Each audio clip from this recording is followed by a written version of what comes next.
Welcome to Mom Matters. I'm your host, Alyssa Dver, and in the next 10 easy-to-watch minutes, we're going to give you some really practical tips for more productive parenting. Tonight's topic is Beyond the Lemonade Stand, how to inspire children to be entrepreneurial. And with us is a true expert, Beth Goldstein. Beth has 20 years, actually more than 20 years, of experience in sales and marketing.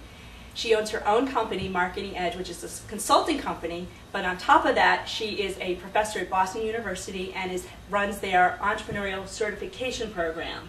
A true expert with 2 children of her own. She's a single mom, and we are delighted to have you here today. Thank you. It's nice to be here. Thanks, Beth. We talk about raising kids and making them entrepreneurial. Why? What's the value of doing that? Well, Alyssa, think about all the values that entrepreneurship teaches you. It teaches you how to be creative, how to think outside of the box. It teaches you how to take risks. It teaches you how to fail. Basically, it teaches you all of those life lessons that we need to know. So the reality of teaching kids to be entrepreneurs is that it teaches them how to function in this world. Nobody these days goes into the corporate America thinking, I'm going to be here forever. It doesn't happen like it did for our parents and generations before. So the reality is this is critical. We need to teach our children to be entrepreneurs, to take risks, to be creative, to think outside of the box and what can they do with their lives that can make a difference. That's right. I would assume that also builds their confidence. You know, that they know that they can take care of themselves, so to speak. Absolutely. Okay, well, how young do you suggest you start teaching your children this whole set of values? Oh, I think you can start as early as, 6 months, 8 months. Think about it. There are skills that you want to start teaching them, such as how to fix a problem. So, you've got a little child sitting with crayons or something that they're playing with, and you don't want to solve every problem for them. You want them to think about it. When my kids were younger, and even now, they're 11 and 14, I'm always challenging them.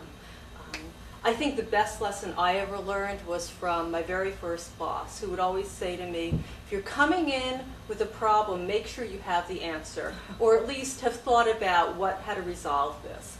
And at first it was intimidating, like, okay, I can't come in with a problem. But what he was really saying to me was, how are we going to fix this? You need to come in with an answer, or at least have thought it through. And that's really an important skill in being entrepreneurial.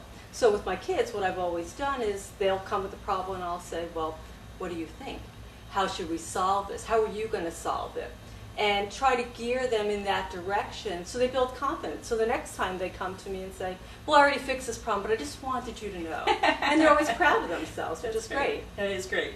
What about actual starting businesses, whether it is a lemonade stand or something more different than that, more or less complicated?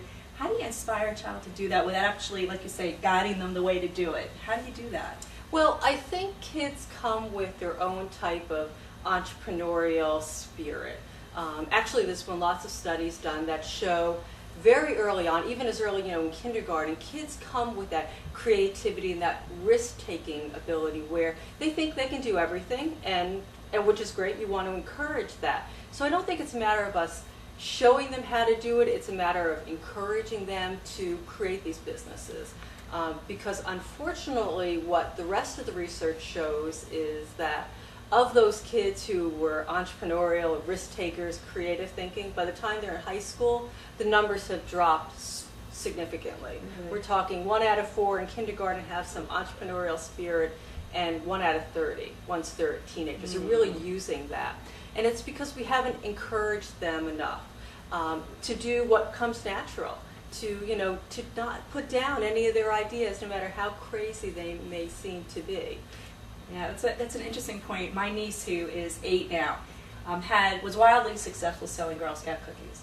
And right after that, she came and she said, Aunt Liz, I want to do a jewelry business. I said, what do you mean? She said, I'm going to sell jewelry.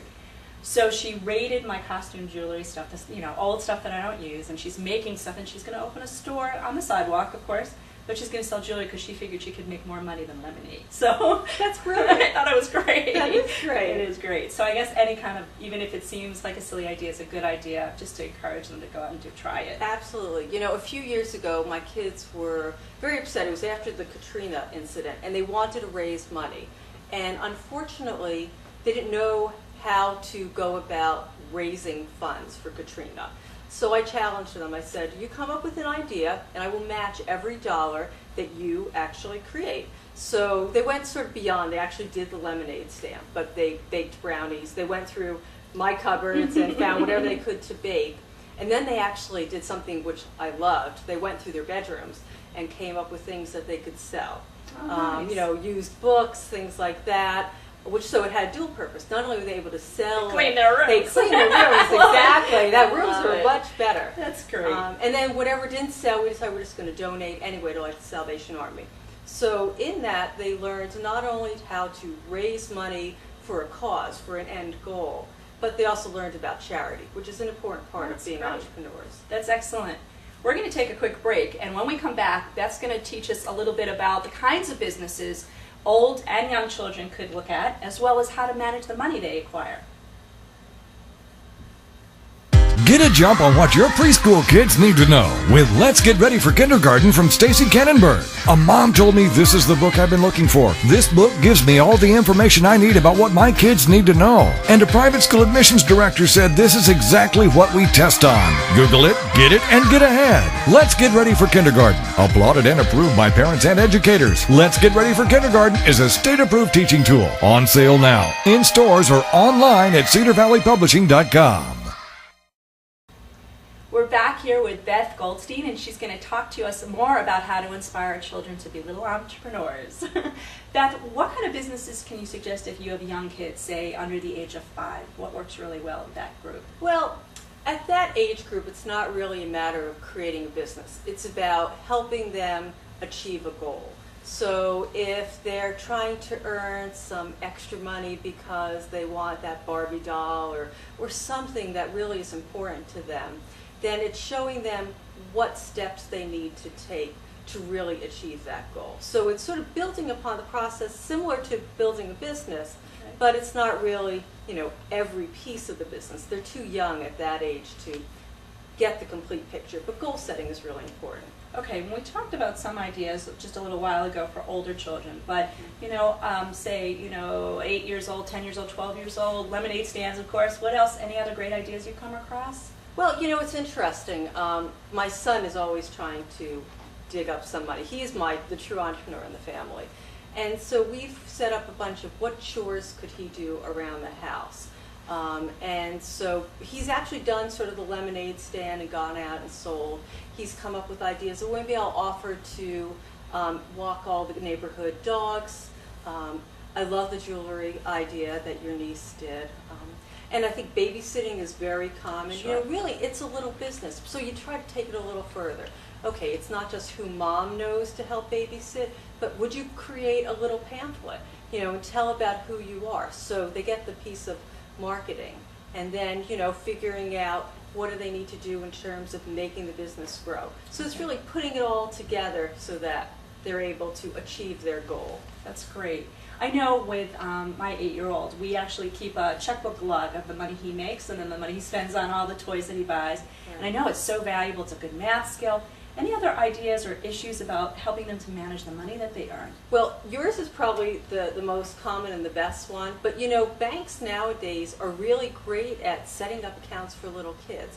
So not only do they get to go to Bank of Mom and figure out their cash totals, but they can actually go to the bank, deposit some money, get some money out. I remember doing that as a little kid, and it was exciting. It made me feel like an adult, and so that's really a nice way to achieve that. That's great. I want to wrap up tonight's show because I want to mention that you have a new book coming out in August, the under McGraw Hill, the Ultimate Small Business Marketing Toolkit. So I want to wish you the best of luck on that. Thank you. I'll put that information on our blog, which, by the way, is http://mom-matters.blogspot.com. On the blog, you'll see our previous shows as well as information about our upcoming ones. And our next show is Kidchins, how to have safe and comfortable cooking experiences with your children. For Mom Matters, this is Alyssa Dver giving you practical tips for more productive parenting.